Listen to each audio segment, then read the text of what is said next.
Então, boa noite a todos. Sejam todos bem-vindos à nossa sala de estudo Chico Xavier. E é com muita alegria que damos continuidade ao nosso encontro de estudos e reflexões. Hoje teremos a oportunidade de refletir sobre um tema muito importante, né, do capítulo 11, que é Juventude e Conhecimento, inspirado no livro Luz nas Trevas, de Joana de Ângeles.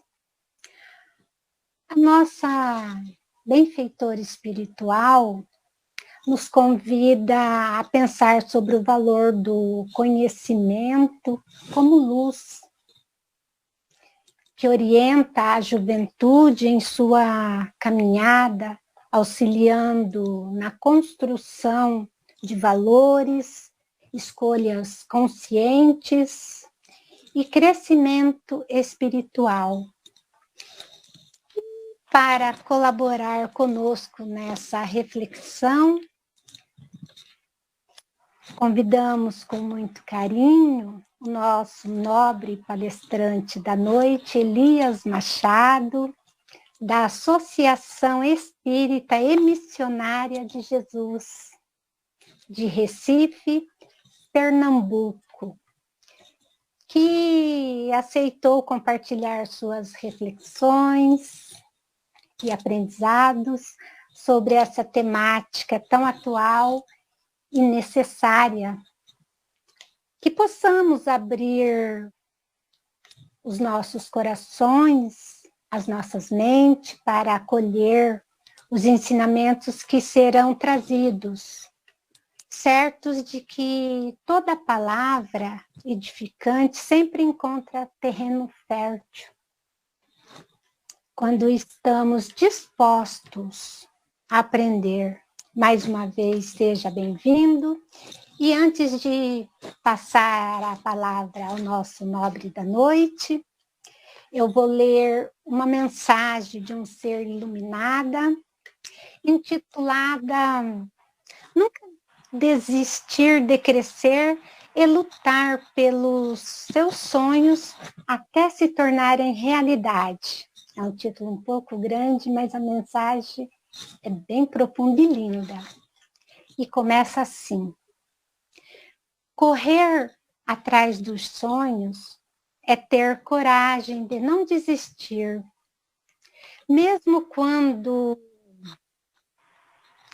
o caminho parece difícil. É fazer o que for necessário, dar um passo de cada vez, aprender com os erros e continuar acreditando. Quem tem sonho no coração precisa ter também determinação para lutar por ele todos os dias, porque no final não é sobre chegar lá, é sobre não ter desistido no meio do caminho. Gratidão por essa belíssima mensagem ao ser iluminada. Muita gratidão por esta mensagem. Sinceramente, eu amei. Me tocou profundamente. Agora eu convido a todos a serem envolvidos nesta egrégora de amor, de paz, de acolhimento. Senhor Deus, Pai de infinita bondade e misericórdia, nesse instante aquietamos nossos corações e levamos nossos pensamentos a Ti, agradecendo pela benção da vida, pela oportunidade de estarmos reunidos aqui para aprender.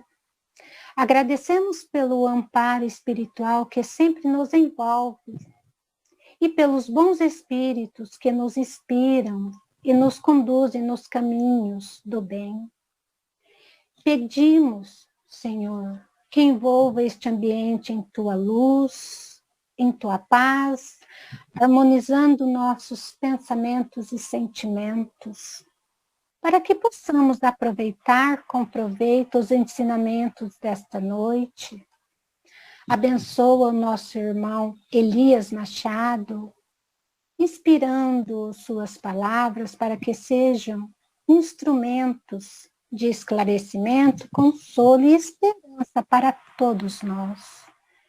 Que possamos ouvir com atenção, refletir com humildade e levar para a nossa vida diária aquilo que nos ajude a crescer moral e espiritualmente. Fica conosco, Pai, hoje e sempre, guiando nossos passos no caminho do amor, da paz e do bem. Que assim seja.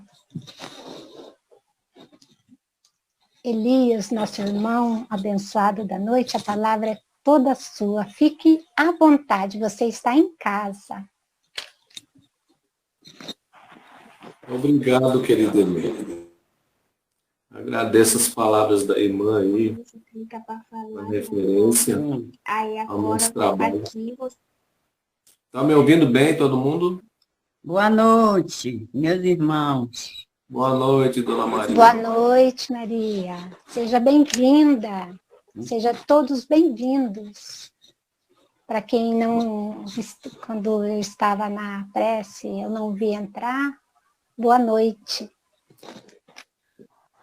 Uma boa noite a todos que participam desse trabalho de estudo.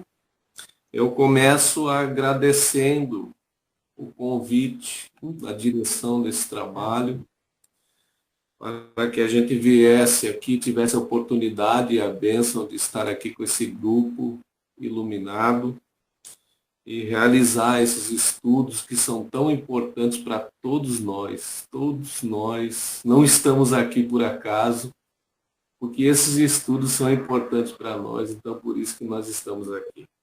Agradeço, eu vou trazer aqui uma reflexão muito singela, né? Não sou aquele grande estudioso, né? Mas a gente vai se esforçando devagarinho para tentar entender, né? O Espiritismo, que é uma releitura do Evangelho do Cristo, como o cristianismo primitivo e redivivo, né? O nosso Consolador, prometido pelo próprio Jesus no seu último sermão. Ele prometeu, e aí está a terceira revelação, o Consolador. E eu gosto de destacar que os espíritas devem entender que são criaturas privilegiadas. Por quê? Porque enquanto o mundo cristão, né, fora do espiritismo, possui duas revelações, o espírita cristão possui três. Então, a quem muito foi dado, muito mais será pedido, né? Então, aumenta a nossa responsabilidade, mas é uma responsabilidade que nós precisamos querer assumir, porque temos um papel fundamental na consolidação do mundo de regeneração, né? Precisamos realizar nosso trabalho, entender a importância de ser um trabalhador da última hora, porque tem muito trabalho para fazer. Quando a gente olha para o mundo ao nosso redor, a gente se depara com tantas barbaridades, com tanta perversidade, mas tudo isso já era previsto, né? Já se sabia que isso ia acontecer, e a grande verdade é que nós estamos no limiar de uma grande transformação, onde será separado o joio do trigo, né? Eu, como me enquadro, né, no grupo do joio, eu preciso fazer meu trabalho aqui enquanto é tempo, sem criar expectativas e ficar no mundo de regeneração, porque eu gosto de considerar que se eu sou ainda essa criatura umbralina cheia de defeitos, né, eu não posso aspirar um lugarzinho iluminado no mundo de regeneração, mas que seja o mais importante na minha vida a dedicação ao trabalho nos campos do Senhor, né? Independentemente para onde eu vou, não importa. Importa é o aqui e o agora e o que eu tenho que fazer, né? E esse deveria ser o papel de todos os espíritas. Nós temos que entender isso. Um estudo como esse de hoje, de um livro de Joana de Ângeles, né, que vai lá no capítulo 11 do livro Luz nas Trevas, e vem nos falar sobre esse tema que é a juventude e o conhecimento, né? Até deixa eu abrir aqui, meu aparelho fica fechando. É o capítulo 11, Juventude e Conhecimento, tá certo? Onde Joana de Ângeles nos traz reflexões importantes, né? E eu gostaria de passar essas reflexões com vocês desde já, né? Eu franqueio a palavra a quem quiser fazer alguma intervenção, fique à vontade para algum testemunho, pode falar à vontade. Da minha parte não tem problema nenhum. Inclusive, eu até gosto dessa interatividade, porque eu tenho aprendido tanta coisa nessas intervenções, né? Porque as pessoas às vezes trazem testemunhos inesperados e relevantes, né, para o nosso entendimento. De modo que todos nós estamos aqui devidamente amparados e auxiliados pelos benfeitores deste trabalho e pelos nossos próprios protetores espirituais, que estão se regozijando no mundo espiritual porque nós estamos escolhendo o caminho da verdade e da vida, que não é fácil, é difícil, é trabalhoso, mas ele é muito gratificante, porque quando você entra no caminho do bem, você nunca mais quer sair, você quer abrir seu coração e você deixa entrar no seu coração o Evangelho do Cristo, a Boa Nova, porque assim você vai se transformando e mudando este mundo que a gente fica tão chocado às vezes, a partir de nós mesmos. Esse é o grande objetivo do Espiritismo, que é a reforma moral de toda a humanidade, né? E somente com a reforma moral individual é que nós conseguiremos atingir o mundo ao nosso redor, né? Significando dizer que palavras convencem, mas é o exemplo, nosso exemplo cristão, que vai arrastar todos aqueles que ombreiam conosco nessa nova experiência na matéria. Então, o exemplo é importantíssimo. Aqui a gente vem falar sobre juventude e conhecimento, né? Juventude sempre requer, né, boas reflexões e reflexões mais profundas, né? A gente tem já preconceitos, né, formados, a gente tem definições pré-formatadas sobre juventude, e assim soa até um tanto quanto, né, calcado nesses preconceitos e pré-definições que temos, soa um tanto quanto contraditório esse juventude e conhecimento, né? Porque conhecimento, na maioria das vezes, a gente associa a pessoas que já atingiram um determinado grau do que podemos chamar de sabedoria, né? As pessoas sábias e que detêm o conhecimento. Mas aqui, Joana de Ângeles, não por acaso, vem fazer essa intervenção, esse alerta, né? Ela traz um alerta sobre esse tema, a juventude e o conhecimento. Falando de juventude, eu separei aqui para a gente lembrar, né, da mitologia greco-romana, né, que eu gosto muito da mitologia greco-romana porque os mitos, as lendas greco-romanas, elas explicam muito a nossa... Está ligado com a volta? Não é, não? Não entendi o que ela falou. Então, a mitologia explica muito sobre a nossa própria psique, o nosso desenvolvimento enquanto seres. E eu trago aqui alguns mitos da juventude lá na mitologia. Nós temos a deusa Hebe, né? Aqui, que é para os gregos a deusa Hebe, para os romanos era Juventus. É a deusa da juventude que personifica o vigor e a renovação. Ela servia néctar e ambrosia para garantir a imortalidade dos deuses olímpicos. Né? Casou-se com Hércules após sua apoteose. Então a gente vê que a preocupação com a juventude é algo que sempre tomou assim o tempo do homem. Né? O homem sempre está preocupado com a juventude, com a jovialidade, né? Com a vitalidade. A mitologia nos traz, né, essa preocupação. Temos outro caso, outro deus, né, que é o Títono, amante de Aurora.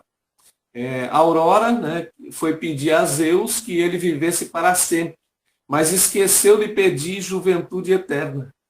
E Títono, então, envelheceu perpetuamente, tornando-se uma cigarra. Isso aí nos lembra das pessoas que ficam buscando a juventude de uma forma assim muito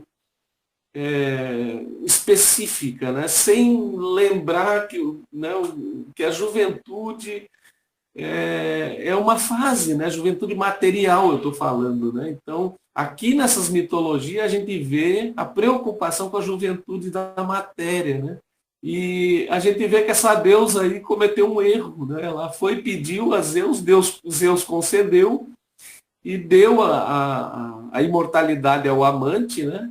Só que ela esqueceu de pedir a juventude e ele ficou envelhecendo eternamente, tornando-se uma cigarra. Né? Tem outra, né? Outra passagem, já é da mitologia nórdica, que é a deusa Inum.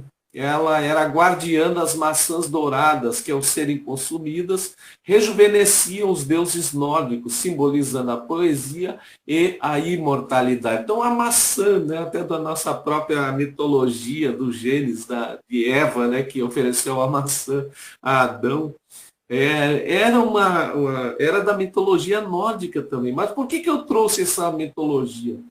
Para a gente ver que essa preocupação ela é bem antiga. Né? Ela é muito antiga. Hoje, o que a gente vê hoje no mundo moderno? A gente vê um excesso de preocupação com a vaidade. Nós não podemos ter uma vaidadezinha de querer ficar bem, né? Fazer uma atividade física para ter um corpo melhor, se sentir bonito, bem arrumado. Claro que pode ter. O problema todo é a vaidade em excesso. Né? E muitas pessoas buscando o corpo perfeito, buscando uma juventude na aparência, acabam até encontrando, né, o desencarne. Né? As pessoas acabam morrendo por conta disso. Isso acontece todo dia. Todo dia isso aí a gente tem notícias sobre isso. Né?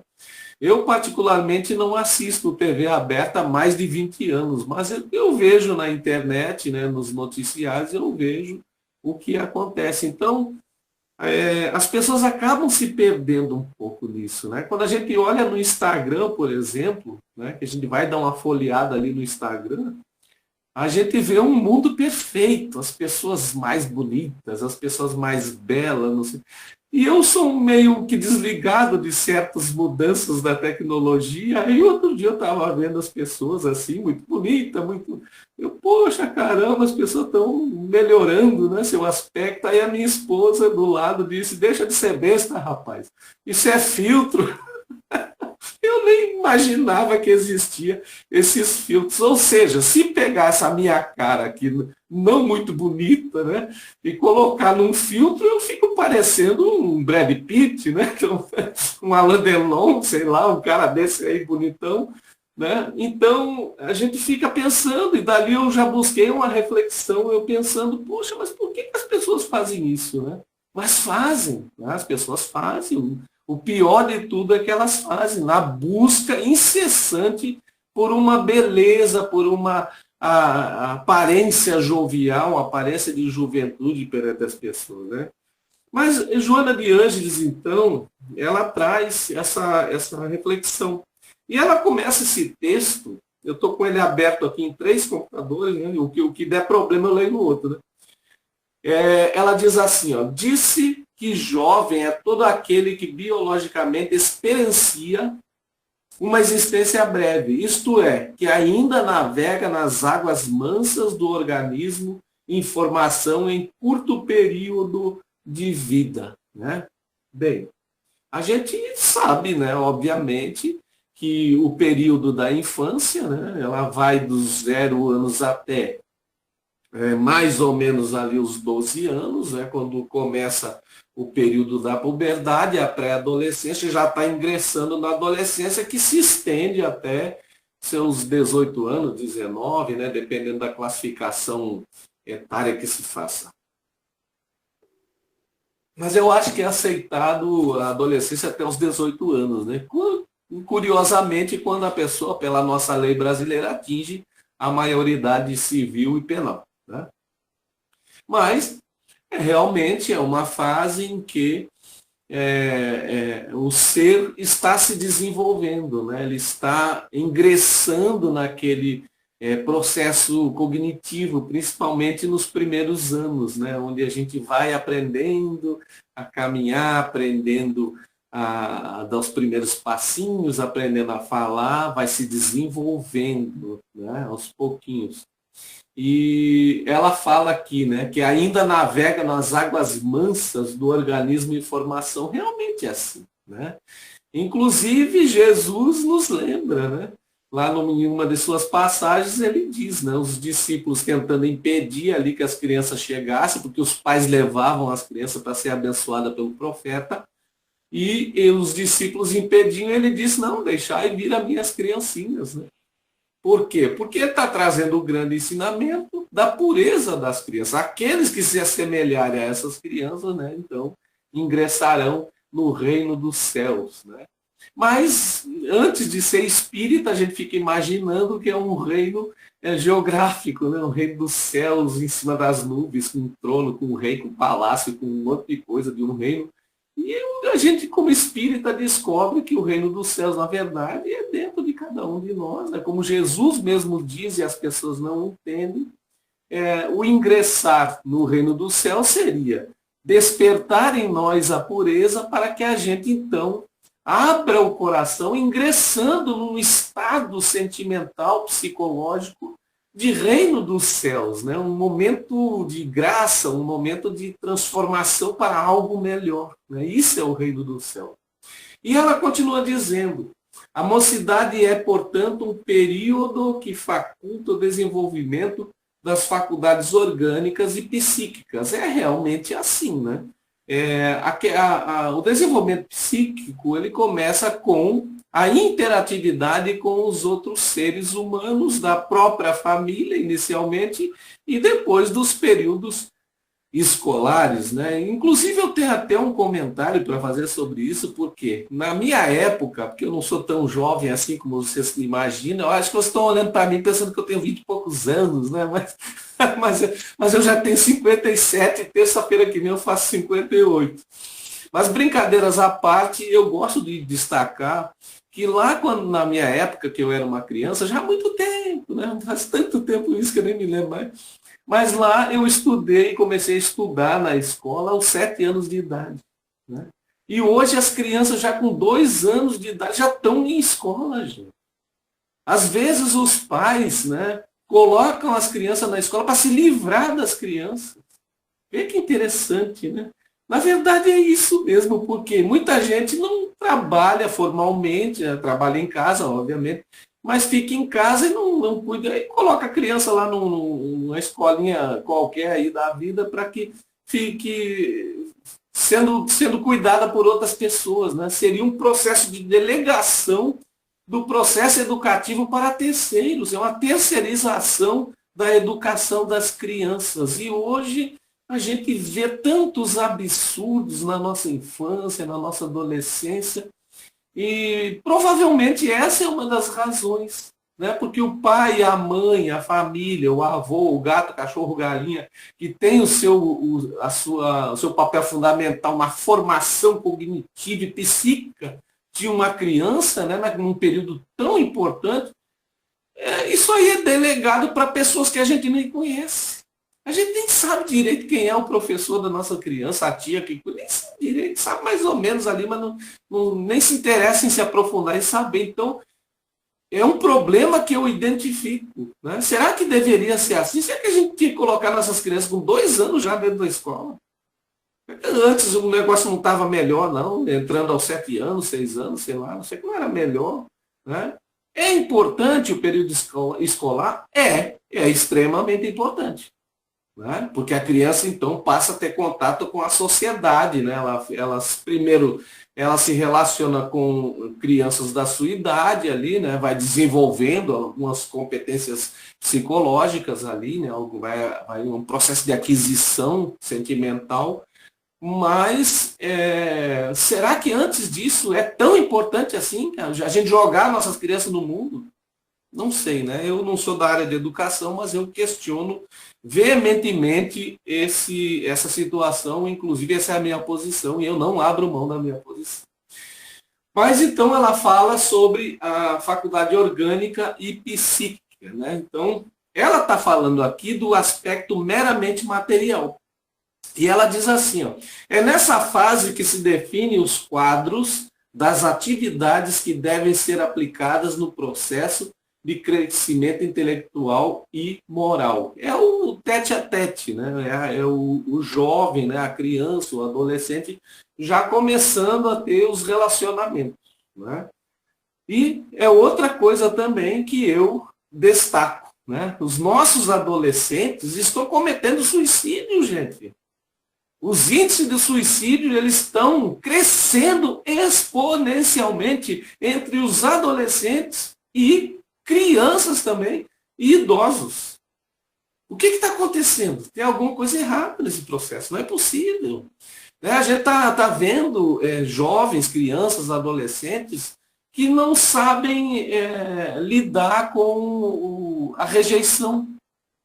Né? Eu já vi pessoas próximas, famílias próximas a mim, uma jovem, eu conheci uma garotinha, uma mocinha dos seus 13, 14 anos, uma menina muito bela fisicamente, extremamente inteligente, as notas da menina, eu acho que ela nunca tirou menos de 9 na vida dela, as notas nas provas, né, formais. E essa garota namorava um menino da faixa etária dela, brigou com o menino e foi para casa e cometeu suicídio. Né? E ainda por cima ela filmou no YouTube para que todos os amigos, toda a comunidade que seguia o canal dela ali pudesse ver o suicídio dela. Isso foi algo extremamente chocante. Eu fiquei sem chão quando eu soube dessa notícia, porque eu conhecia aquela família.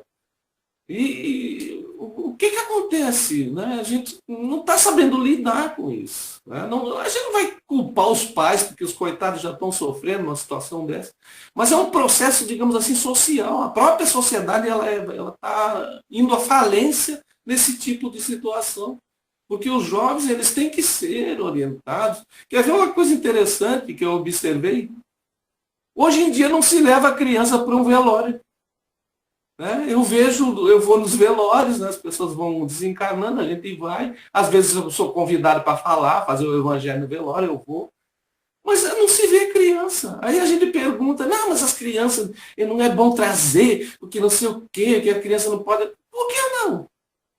Já é um momento para a criança entender o que é a vida material. As pessoas desencarnam. Eu me criei assim.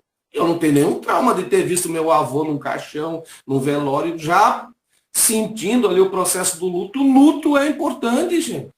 Nós estamos tirando dos nossos filhos, dos nossos jovens, das nossas crianças, a capacidade de amadurecer. A gente não deixa eles amadurecer. Eles precisam lidar com a rejeição, eles precisam lidar com o luto, eles precisam entender como é que funciona a vida. E a gente quer proteger tantas vezes nossos filhos, nossos jovens, que a gente não deixa que eles tenham experiências. Eles precisam de experiências. Eles precisam lidar com a frustração de não ter conseguido algo. Eles precisam, a gente não pode se ironia, a gente não pode fazer o trabalho deles. Nós estamos fazendo o trabalho dos nossos jovens. Contrário ao que o Espiritismo nos ensina. Cada um tem sua cruz para carregar. Nós temos que deixar também nossas crianças, nossos jovens carregar sua cruz.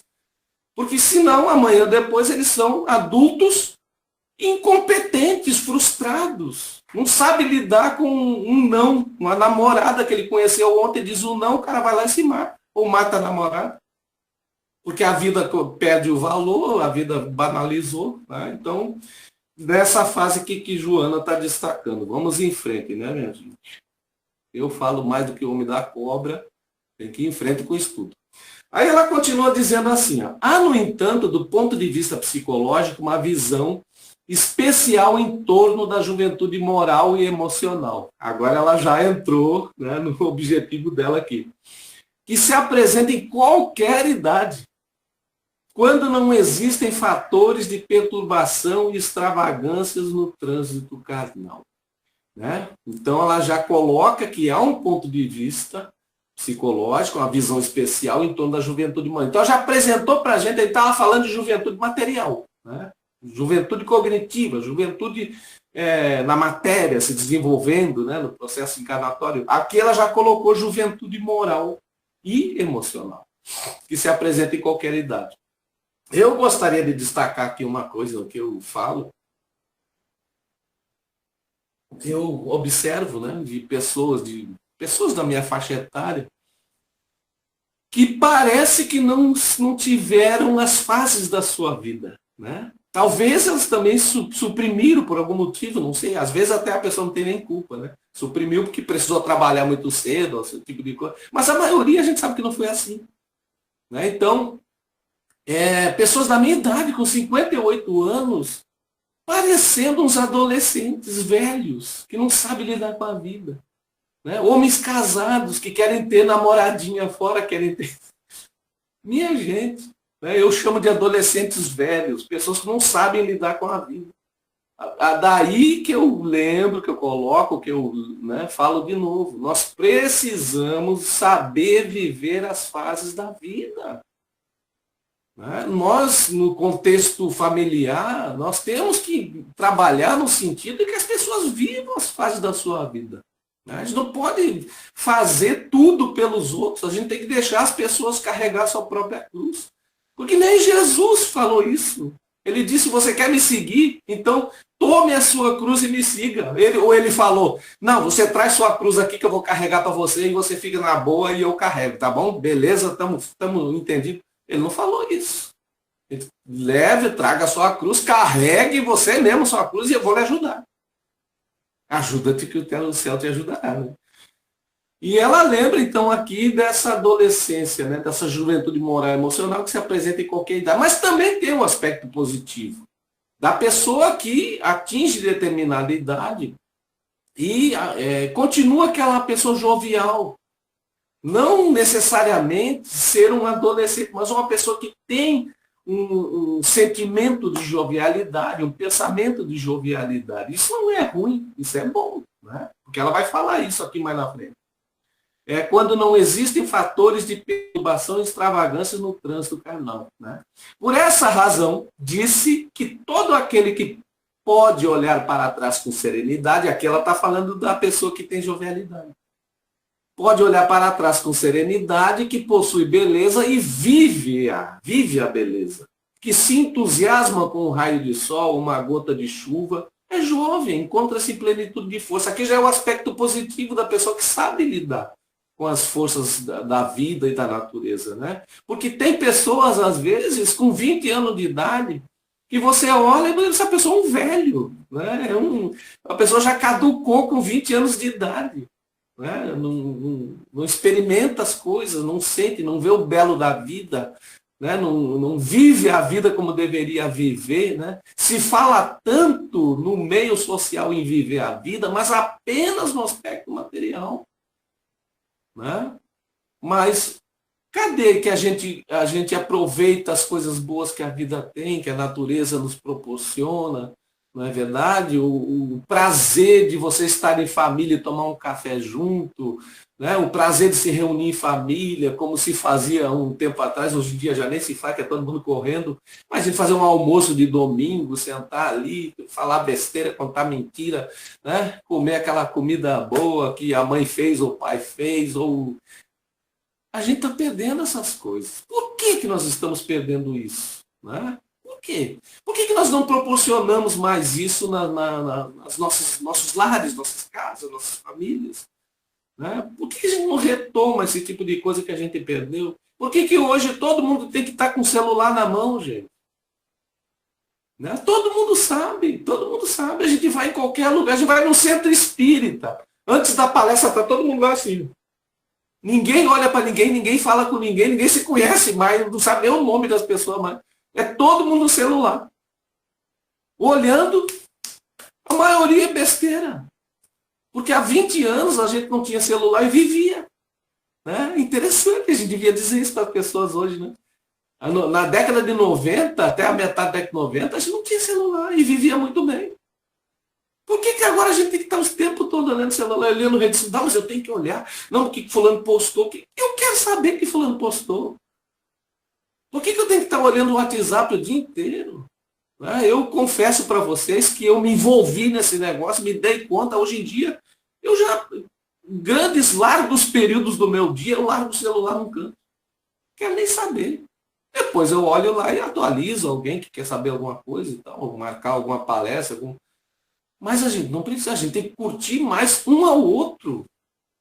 Ora, vejam só, século XXI, que o homem se aprofunda em si mesmo. Né? Não por acaso hoje nós temos tanta ansiedade, tanta depressão, tantas doenças do trato mental, em que o homem está se aprofundando para dentro de si mesmo, a gente se afastou de todo mundo pelo celular, pela tecnologia. Mas o vilão é o celular. Por quê? Nós temos que parar com isso. Vamos começar a notar quantas horas, quantos minutos eu gasto por dia olhando besteira no celular. Né? Estamos desperdiçando. Isso é um pecado. Nós estamos desperdiçando oportunidades. Não é verdade? E ela diz assim, né, que aquela pessoa então que consegue olhar para trás, né, com serenidade, né, que possui beleza e vive a beleza, que se entusiasma com um raio de sol, uma gota de chuva. Né? Eu lembro que há um tempo atrás a gente chovia, a gente ia para a janela olhar. Hoje em dia já não quer nem janela na casa mais. A gente bota lá com uma cortina, bota uma grade e não quer saber de nada. Já fica ainda reclamando, essa chuva não vai parar, eu tenho que fazer tal coisa. Vamos começar a curtir as coisas da vida de novo. Né? E ela continua dizendo assim, eis porque esse período dedicado ao estudo, à disciplina e à educação é de fundamental importância, porque é nele que se fixam as informações, os hábitos e costumes, os saudáveis ou doentios comportamentos, né? Que ela está se referindo à fase da juventude, né? A importância do estudo na juventude. Aqui ela já se voltou diretamente para o espírita. Né? Eu fico maravilhado quando eu entro num centro espírita e vejo jovens. Os jovens vai na tribuna, às vezes falam umas bobagens, mas não tem importância. A gente tem que deixar o jovem assumir responsabilidades. Né? E feliz daquele que consegue evangelizar seus filhos. Porque tem milhares de espíritas que não levam seus filhos para o centro espírita. Que não levam seus filhos para a evangelização. Eu mesmo falando com uma pessoa que tem mais de 50 anos, 40 anos, sei lá, de espiritismo, que não levava os netos para a evangelização, e ela que criava os netos, né, na nova configuração familiar. Né, os filhos, eles têm os filhos, deixam com os avós e vão curtir a vida, né, e deixam os filhos com os avós. Aí eu perguntei para essa senhora, por que ela não levava os netos dela na evangelização? Sabe o que ela me disse? Não, é que evangelização, você sabe, né, aquelas crianças da comunidade, evangelização é para os filhos desnecessitados. Poxa, será que eu tenho que ter 50 anos de espiritismo para chegar nessa conclusão? E quem de nós, aqui no mundo de provas e expiações, não é necessitado? Tirando os missionários, o resto, quem não é necessitado? Todos somos necessitados, né? Não por acaso, Emmanuel, no livro Consolador, que eu trouxe aqui, lá na questão 410, que ele fala do apostolado mediúnico, ele diz que, ele diz assim, ó, onde o maior escolho do apostolado mediúnico? Né? O maior obstáculo. Aqui ele está falando do apostolado mediúnico, mas está falando para todos nós também, né? E a resposta diz assim, ó, o primeiro inimigo do médium reside dentro dele mesmo, frequentemente é o personalismo. É a ambição, a ignorância, a rebeldia no voluntário desconhecimento dos seus deveres à luz do Evangelho. O segundo inimigo mais poderoso é a falta de evangelização. Ou seja, essa evangelização não é só para as crianças e adolescentes, é para todos nós. São obstáculos para o desenvolvimento de qualquer ser humano. Não é o personalismo, é o egoísmo, é o ego, o egocentrismo, a egolatria. Né? Sempre eu. Né? A ponto de a gente fica, às vezes, em um determinado ponto que uma pessoa vem desabafar um problema com a gente e a gente sempre, o nosso problema sempre é maior do que o outro. A pessoa vai, mas eu estou com uma dor de cabeça, já fazia, que tu não sabe a minha. A minha, olha, tu não tem noção, eu já fui no hospital, já fui inteira. A gente não está ouvindo as pessoas. Né? Então, temos que nos preocupar com essa questão da evangelização, né? Do personalismo. Né? Temos que ter cuidado para que o nosso personalismo não sobreponha a tarefa no bem. Né? O bem ele tem que ser feito de uma forma em que a outra pessoa não se sinta humilhada. E a gente vê, até numa campanha do quilo, a gente está ali, a pessoa dá uma mensagem, mas dá uma chamada de atenção no outro. Vê uma pessoa bebendo cerveja, já começa a dar lição de moral. Por quê? Quem somos nós para estar chamando a atenção dos outros? Jesus falou, gente. Por que tu tira o argueiro do olho do teu irmão e não tira a trave que está no teu, criatura?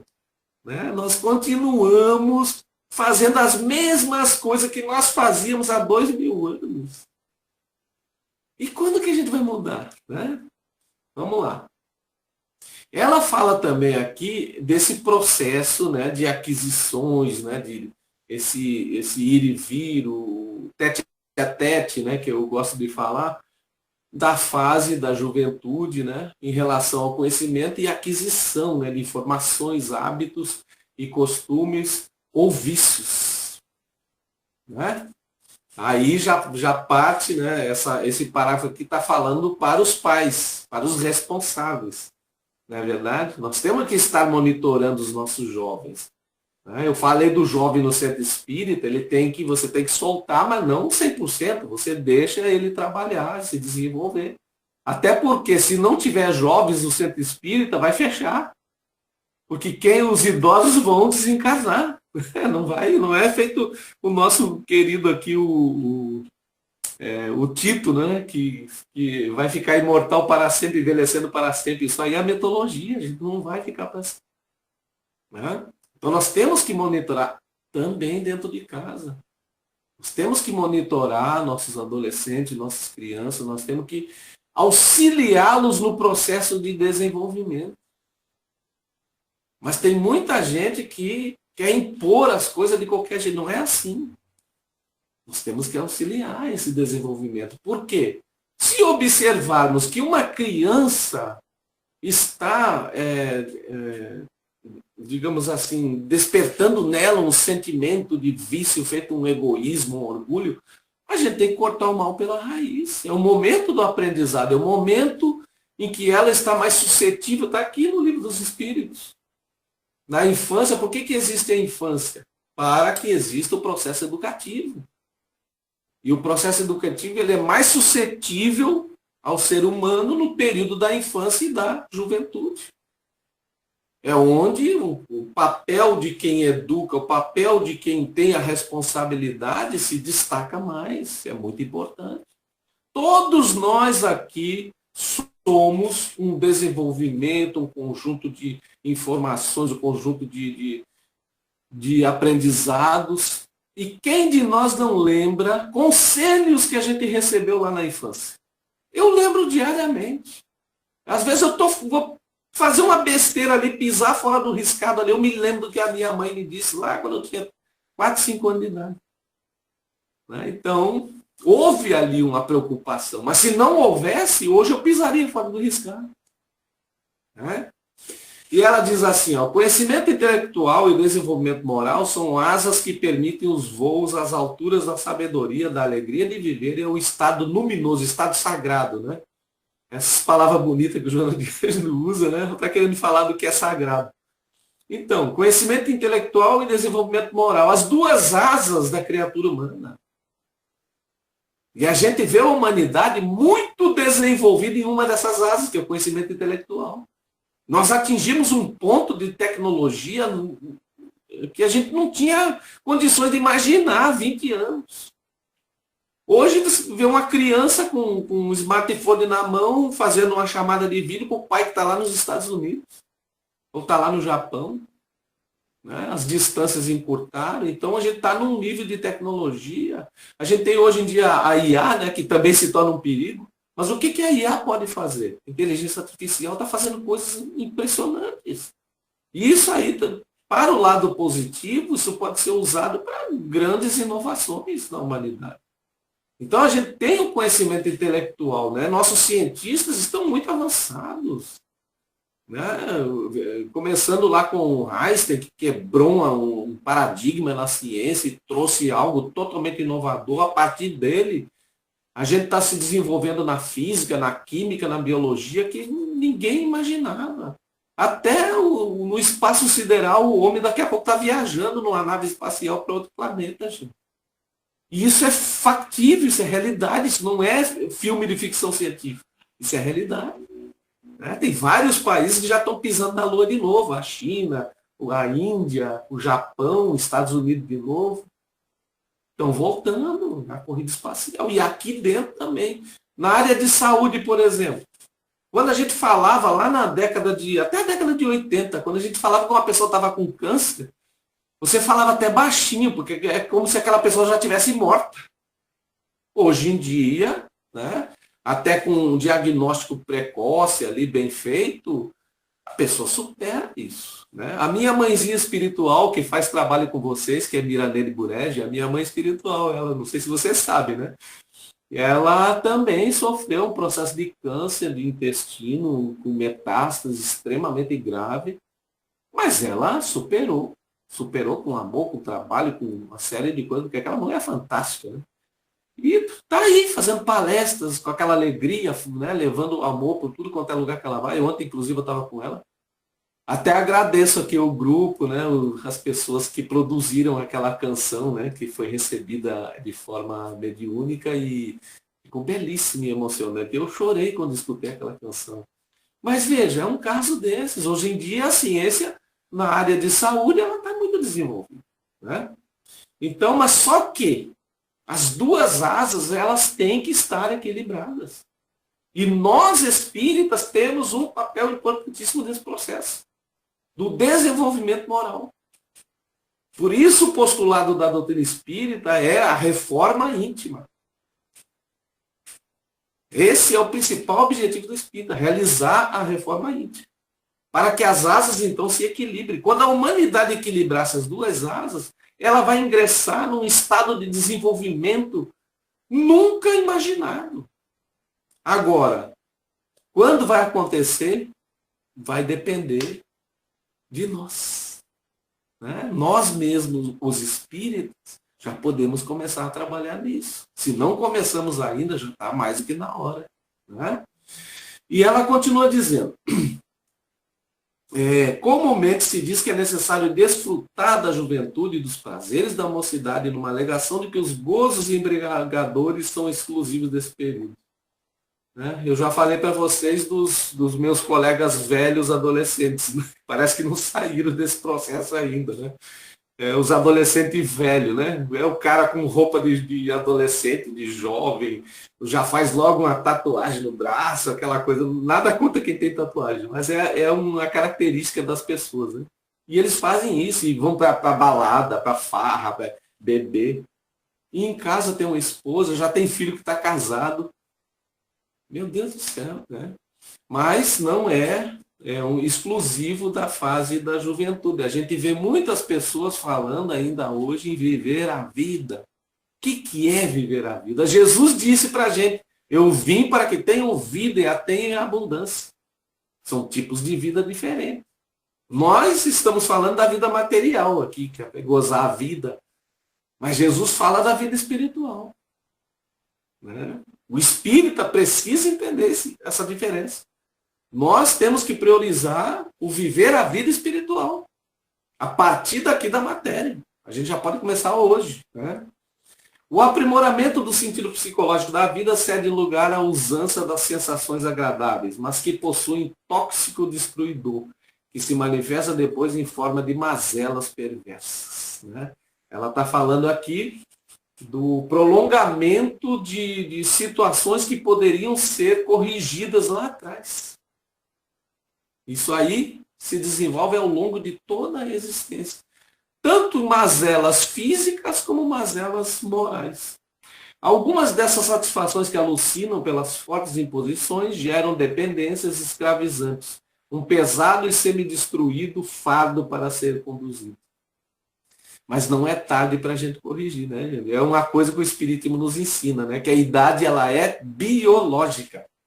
O espírito é imortal, ele não tem idade. E eu falo isso porque eu conheço pessoas com 90 anos, com 88 anos, com 92 anos, que descobriram o Espiritismo e estão aproveitando, gente. Né?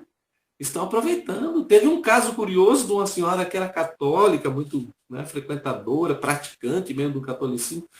O marido dela desencarnou e ela começou a ver o espírito do marido em casa. E ela, se assustando com aquela situação, buscou um centro espírita. Quando ela chegou no centro espírita, a primeira palestra que ela assistiu foi com este ser umbralino que vocês estão vendo aqui. E era uma palestra de esclarecimento. Eu falava do Consolador Prometido.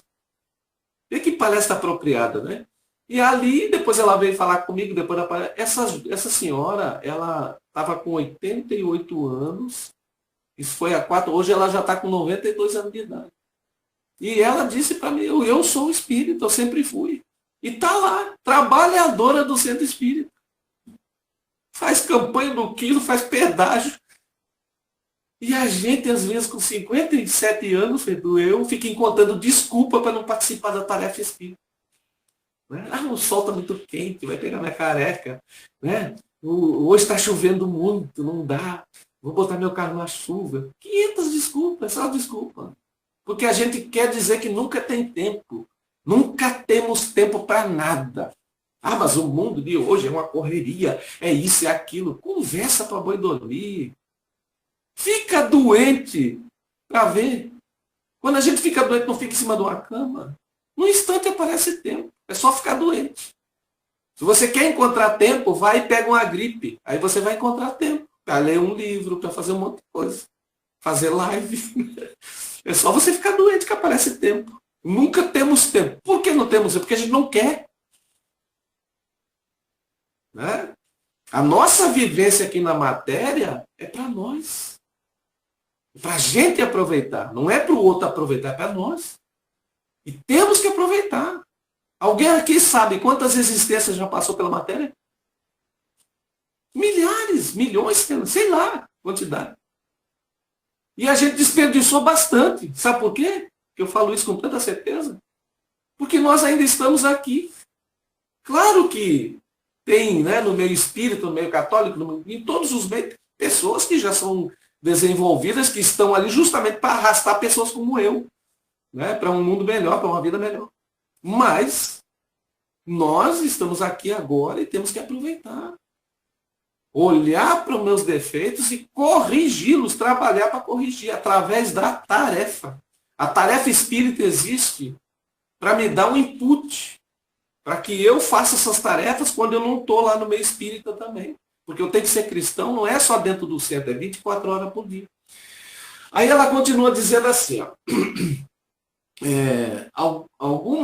Noutros, os danos que virão depois são previsíveis, porque os órgãos não foram elaborados para essas cargas excessivas de comportamento. Aqui ela está falando para um adolescente que se antecipa muito, né?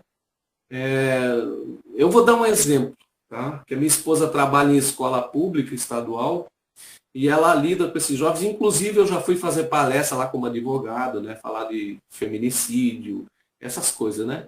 A precocidade sexual. Ela tem adolescente, criança de 11, 12 anos que já praticam sexo, que já tem marido.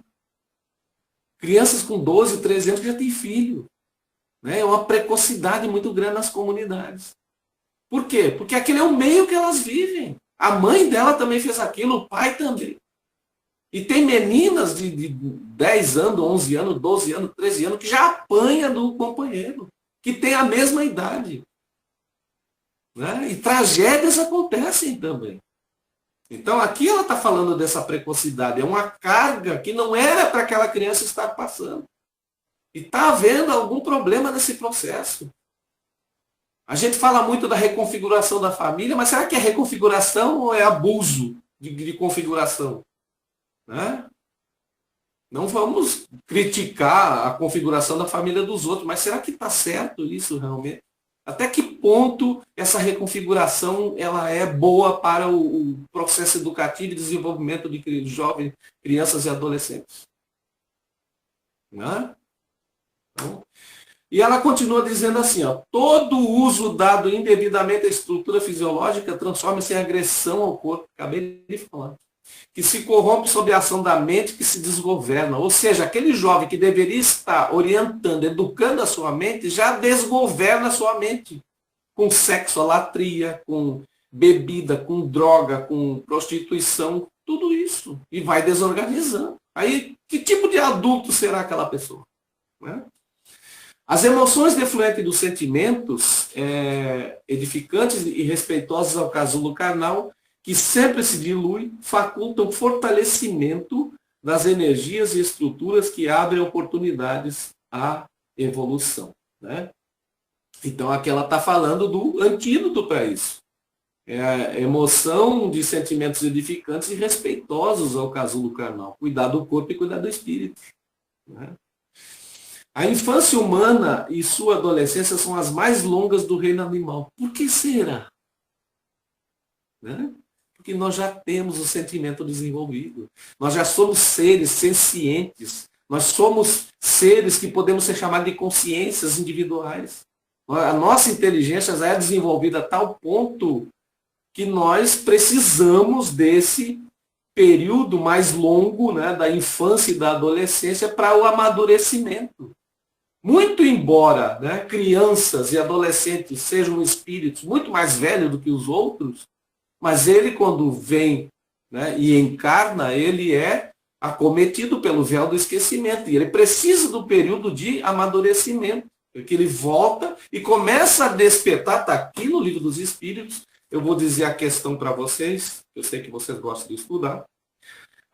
Questão 379 em diante, tá? Lá fala da infância. Por que existe a infância? Né? Allan Kardec faz essas perguntas. Qual o objetivo da infância? Né? Porque o pessoal já não tem uma infância rápida ali, já se desenvolve. Por quê? Na Revista Espírita tem informações de planetas em que a infância é menor. Aqui mesmo no Livro dos Espíritos, no Evangelho segundo o Espiritismo, tem planetas em que a infância praticamente inexiste. Que não há dessa necessidade. Por quê? Porque ali tem espíritos que encarnam ali que são mais desenvolvidos moralmente. Mas no nosso tal estágio moral, no atual estágio moral da humanidade, nós precisamos ainda dessa infância um pouco mais longa, do processo de adolescência, que é o amadurecimento sentimental e emocional. Né? A infância humana e sua adolescência são as mais longas do reino animal para facultar ao espírito a aprendizagem para toda a existência. A disciplina, pois, de alguns hábitos ancestrais, a canalização de energias fortes em serviços enobrecedores, proporciona a conquista de valores inapreciáveis para a sua elevação espiritual. Gozar desse modo a juventude não é encharcar-se de prazeres sempre insaciáveis, até o momento que, exaurido, o veículo carnal passa a exigir respeito ou cobra a inadvertência por meio das enfermidades dilacerantes. Olha que eu nem estou falando aqui, ela também não falou, dos micróbios espirituais que André Luiz nos ensina, né? Nem estou falando, que a gente desenvolve. Pode, a partir dessa fase aqui, a gente já desenvolver no corpo esse tipo de micróbio que estão ali, impedindo o nosso desenvolvimento moral, pelo bloqueio, neutralização de energias edificantes. Né? Aí vem a segunda parte dessa lição de hoje, onde ela traz os conselhos. Né? Agora é a parte de conselhos. É mais simples para a gente entender, porque eles são bem objetivos. Ela começa dizendo assim, ó, aproveita a tua juventude carnal para viver longos dias na terra sem conflitos nem ultrajes. Porque a primeira pessoa que se humilha é a própria pessoa, quando ela se permite certos abusos, certas condutas que acabam ultrajando o corpo carnal e o próprio espírito.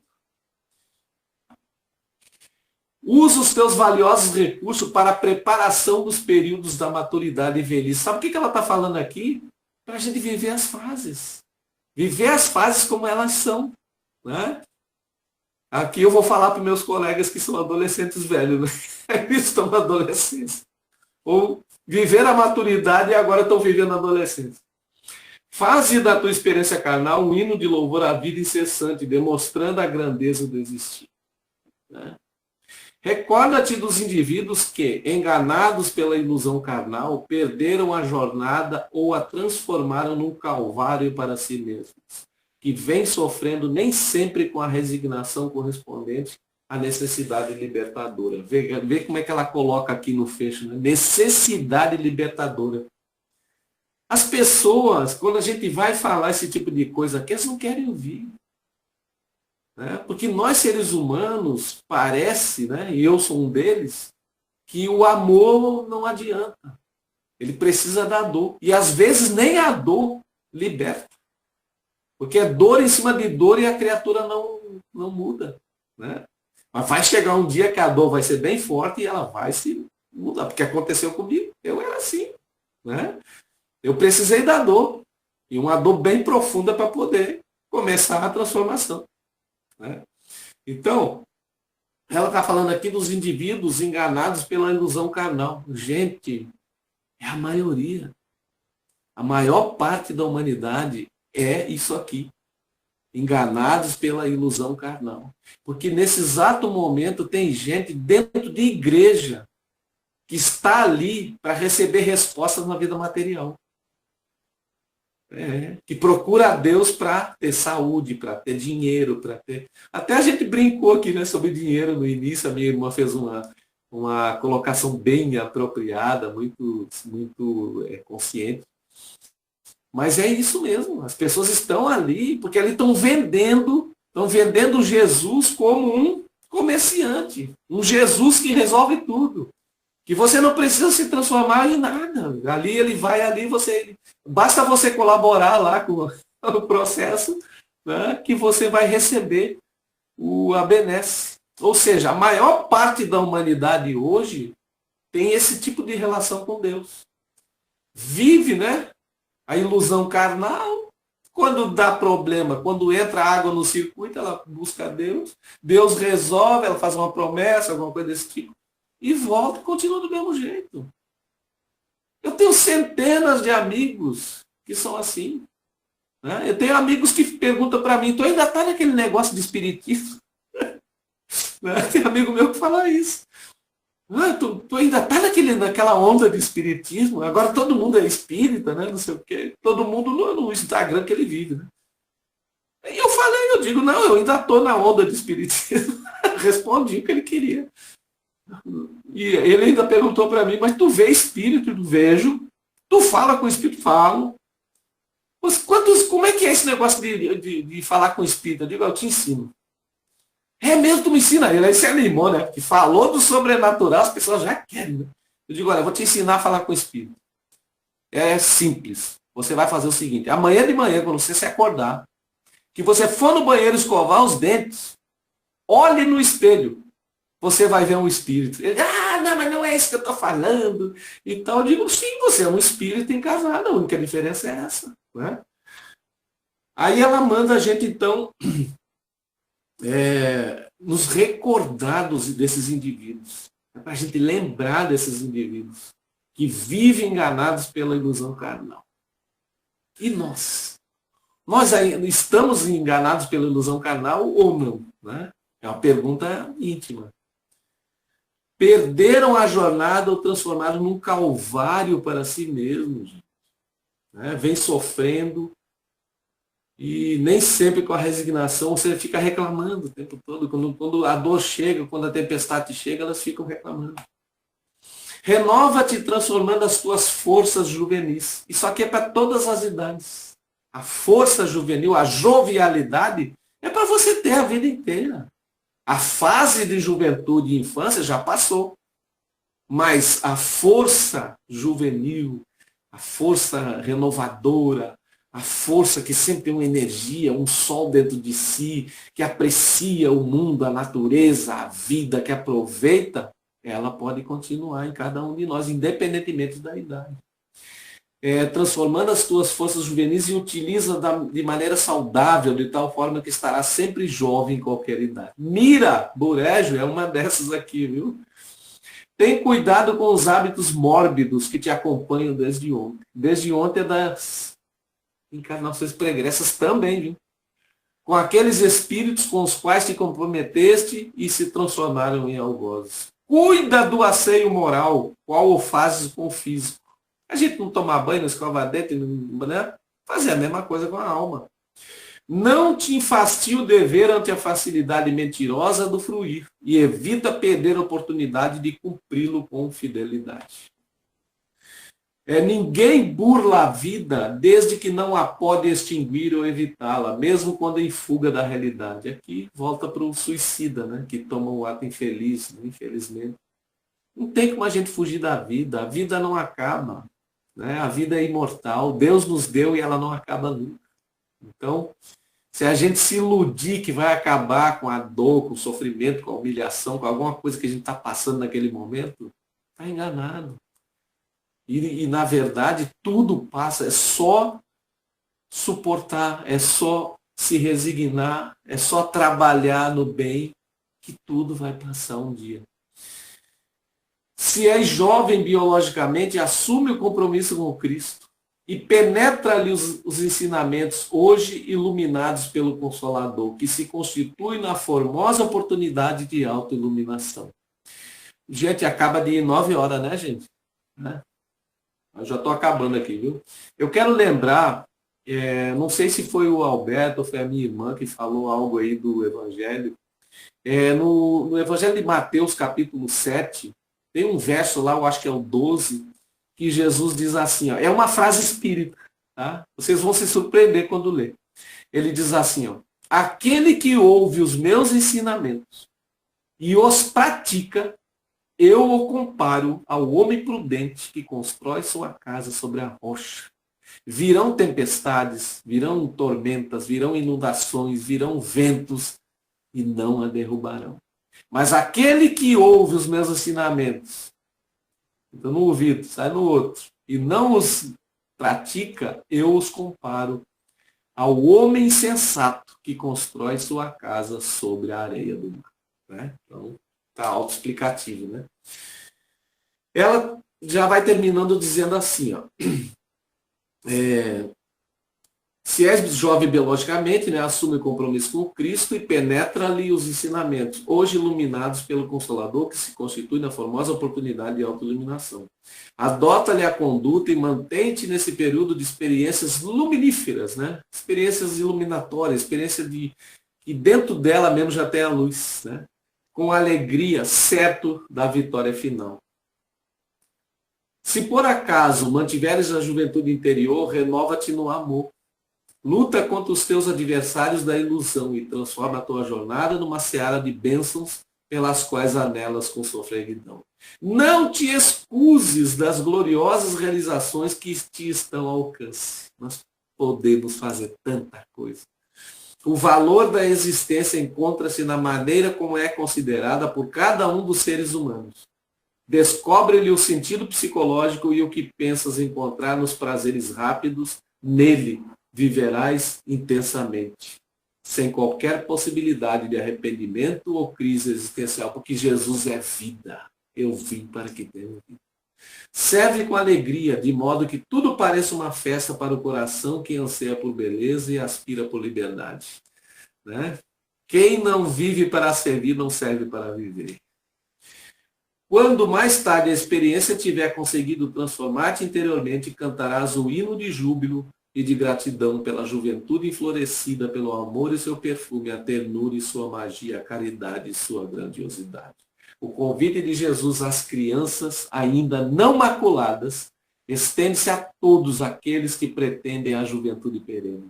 Essa juventude sonhada no corpo físico é mito, porque as energias internas consomem-se e desaparecem. Até mesmo as crianças feridas, hoje adultos infelizes, ele aguarda para curá-las das marcas dolorosas que carregam. Então chegamos ao fim aqui dessa lição tão importante de Joana de Ângeles, para a nossa reflexão, né, sobre juventude, sobre conhecimento, a importância de cada um, a importância de viver cada fase da sua vida e aproveitar da melhor forma possível, com resignação, com empatia, com devoção, com dedicação, com muito amor dentro do coração e sempre no caminho da caridade. Muito obrigado, muita paz para todos, que Jesus nos abençoe. Devolvo a palavra à minha irmã, que dirige os trabalhos. Eu quero te parabenizar pela belíssima explanação, de forma muito clara e objetiva. Irmão Elias, queremos expressar nossa sincera gratidão pela sua presença e pelas reflexões tão edificantes que nos trouxe nesta noite.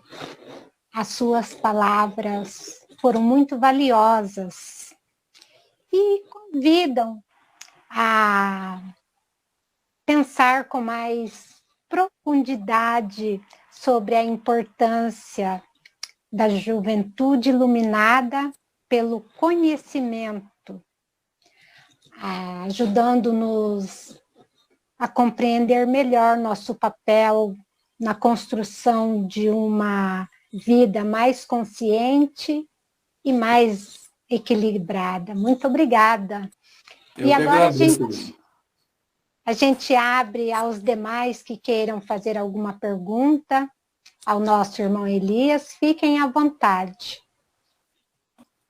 Ou acrescentar mais alguma coisa. Ou corrigir alguma besteira que eu tenha falado também. Pode ficar à vontade. Perfeita. Sim, boa noite a todos mais uma vez. Elias, você não falou nenhuma bobagem, meu amigo. Foi belas reflexões, viu? Muito atualizada, muito boa, muito excelente. E nos mostrou aí, através da mensagem de Joana, né, que a juventude ela é uma fase, é um ciclo que o espírito passa na matéria de muita importância, porque é nessa fase que a gente marca um pouco o nosso destino. Né? Quantos adultos ainda vivem problemas, sofrimentos que ele gerou ali naquela fase da juventude, né? Marcas que vão levar para toda a vida. Então, é uma fase que merece toda a atenção, todo o cuidado, e eu trabalho num ambiente onde tem mais mulheres do que homens, né? São 15 anos trabalhando com 9 colegas de trabalho. Eu tenho aprendido muito com elas, né? E recentemente entrou a mais jovem, 19 anos. E o meu relacionamento com ela, os bate-papos que a gente fala de espiritualidade, né? É assim, de um nível muito, muito elevado. E eu tenho aprendido assim, porque não é que eu tenha muito conhecimento, que eu não me sinto assim um professor, né? mas o pouco que eu aprendi, a idade que eu tenho, né, física, eu consigo, no diálogo com ela, baixar um pouco aquela, né, vamos dizer assim, aquela autoridade, aquele perfil de uma pessoa adulta no nível, e ela consegue subir da idade dela para uma conversa muito boa, muito agradável. E todo o bate-papo que a gente tem ali nos momentos de intervalo, no momento onde não tem de trabalho, né, exigindo a gente ali muita atenção, e a gente bate muito papo elevado. E eu tenho percebido no jovem essa vontade de usar da liberdade com muita disposição. Ele vem com uma determinação que era diferente das nossas gerações, né? Então, eu penso que mesmo a juventude, que é a adolescência, né, aquela parte onde o espírito vai se encontrar,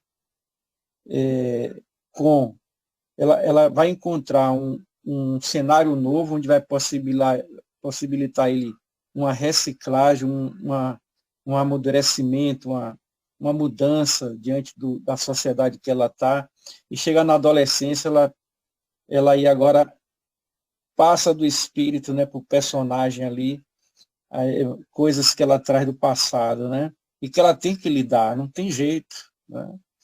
Então, todo jovem, nessa fase da adolescência, ele ressurge do íntimo da sua alma, coisas do passado que vem ali fazer um ajuste com o novo que é apresentado, né? E esse que é o grande desafio. Mas eu pergunto assim a você, esse olhar, olhando não só para o jovem, mas para o espírito que está ali dentro, né? Esses novos desafios, porque hoje eu percebo que eles têm muita liberdade, pelo menos na nossa sociedade, né? Tudo mais fácil, materialmente falando, né? Coisas que foi diferente para mim. Como é que você vê esse desafio para o espírito, né? Que vai passar por essa fase, né? É o seu olhar, assim.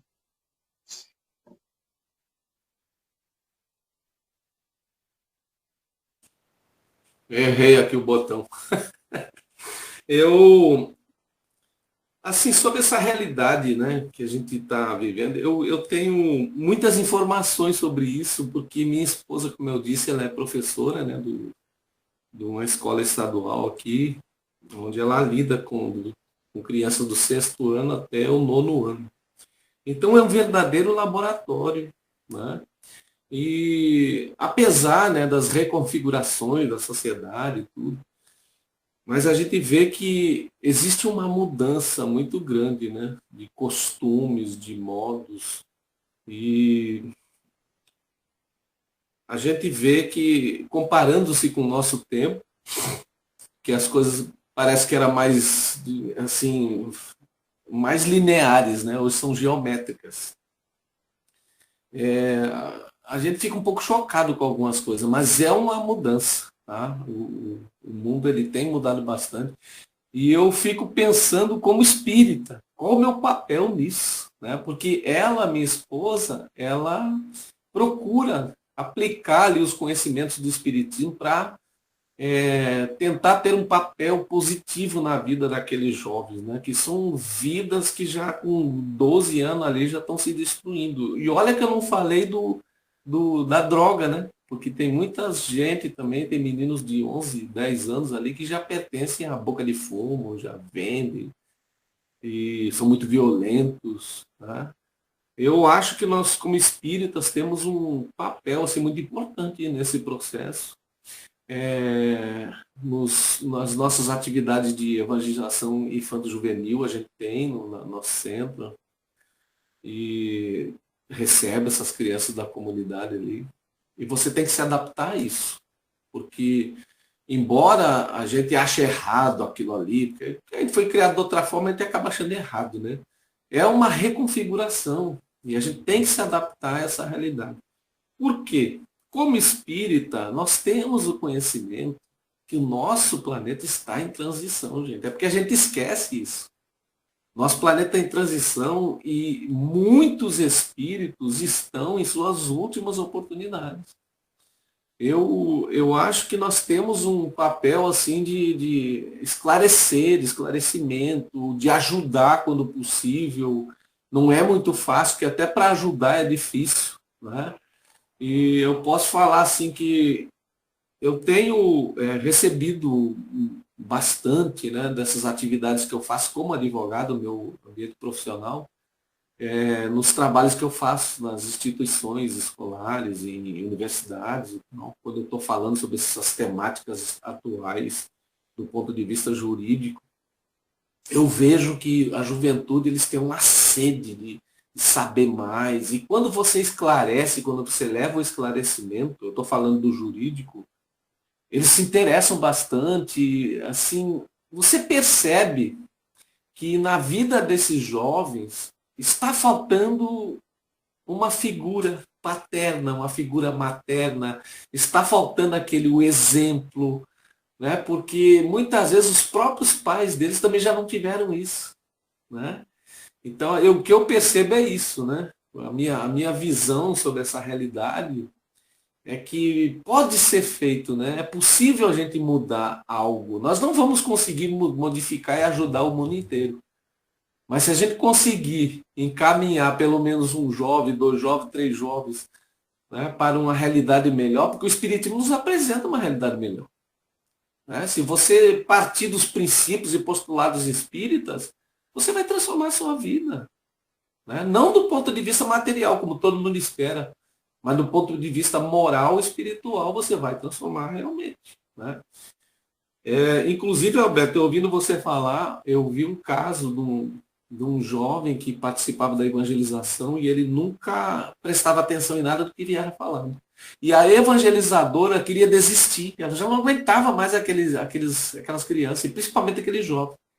Ela chegava em casa e olhava assim, eu não estou fazendo nada. O que eu estou fazendo? Não estou fazendo nada. As crianças parecem que pioram. Aí esse que era muito difícil, ele desencarnou, envolvido com tráfico. E desencarnou acho que com 12, 13 anos. E depois ele foi recebido na mesa mediúnica. Passou-se um tempo. E na mesa mediúnica essa mulher estava, evangelizadora. E ela percebeu, pelo que a entidade estava falando, ela percebeu que ela conhecia. E a entidade disse, não, eu estou aqui para falar com a tia fulana. Eu vim aqui, fui autorizado a vir, só para dizer para ela algo. Tia, nunca desista da evangelização. Porque a senhora, eu sei que a senhora achava que eu não tinha ouvido nada, mas eu escutava tudo que a senhora ensinava.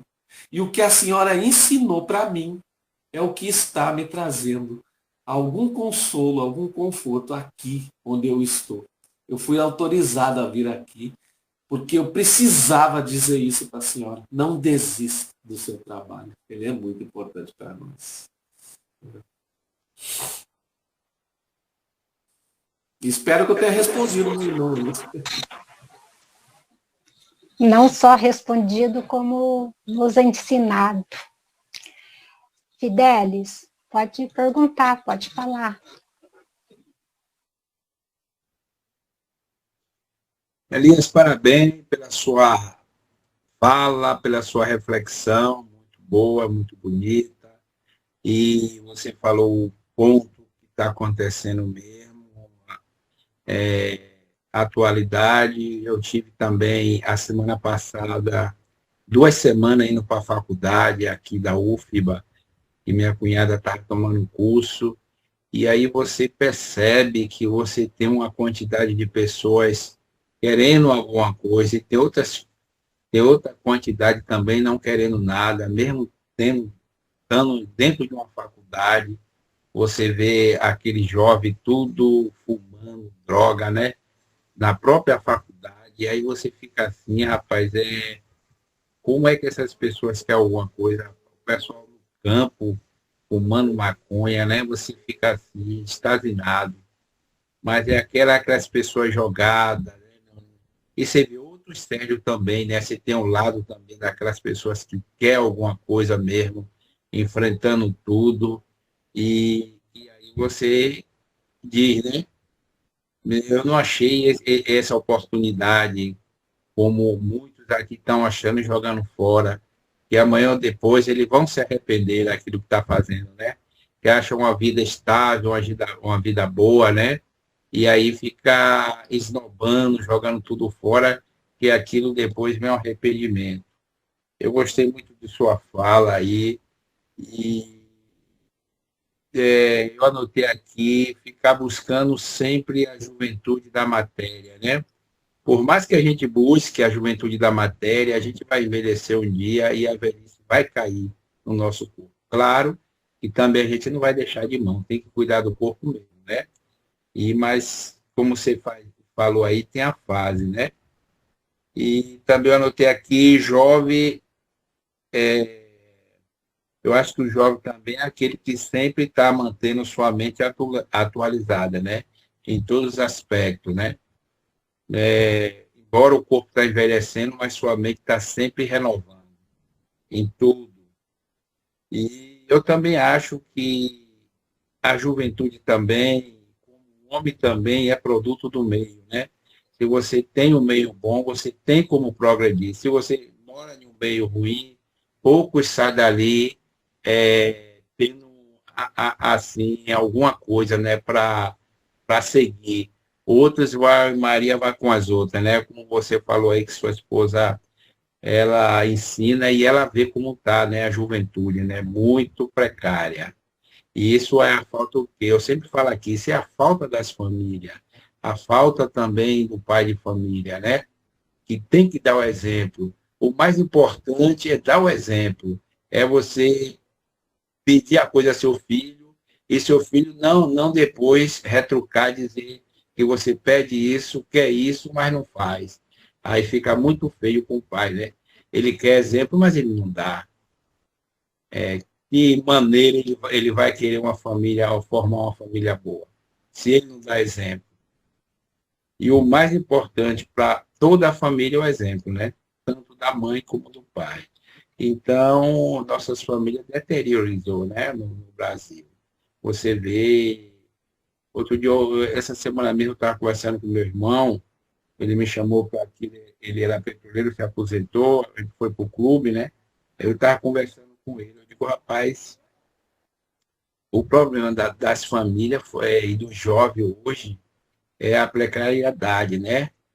Você vê que você cresce muito favela, cresce muito pobreza, mas você vê a estabilização da família não cresceu. A mente do ser humano não cresceu, ele continua ainda cheio de ódio, cheio de orgulho, né? E a gente está vendo as guerras aí, né?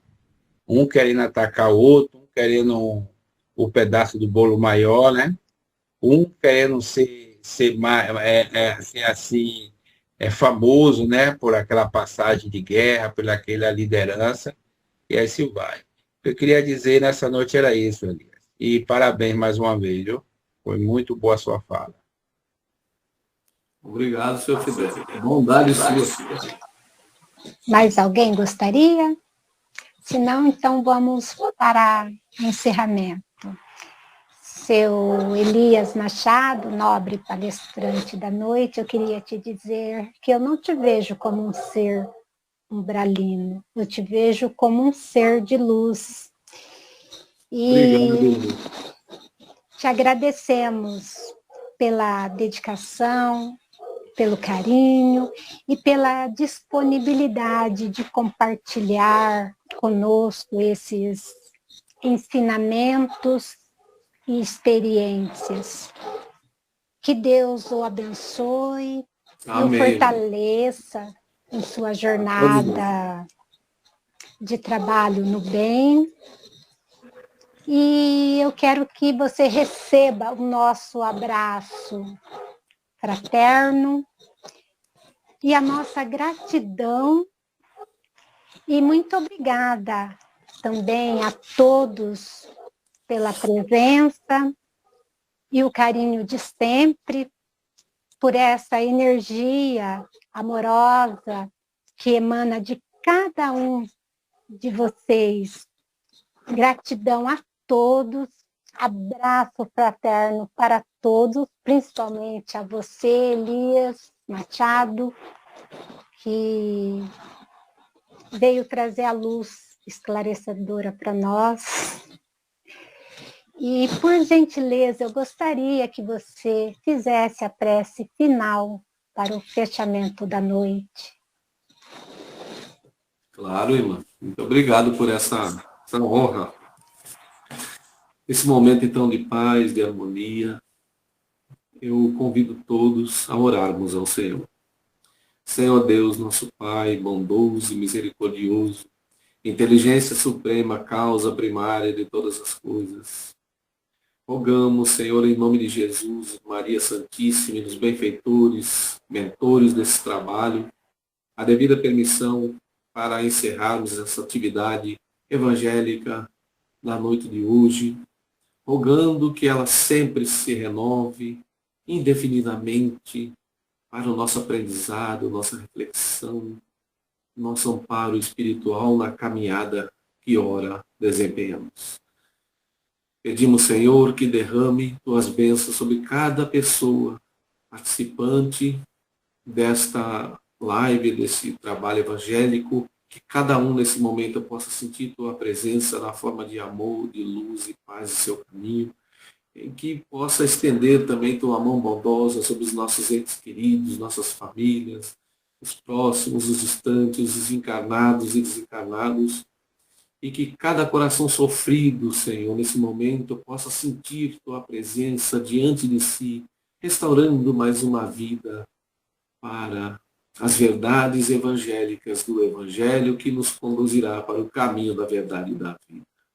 Assim, Senhor, é que te agradecemos, te louvamos e te glorificamos. Glória a ti nas alturas e paz na terra a todos os homens e mulheres de boa vontade. Que Jesus esteja conosco, mas que cada um de nós também sempre esteja com Jesus. Muita paz para todos, que Jesus nos abençoe.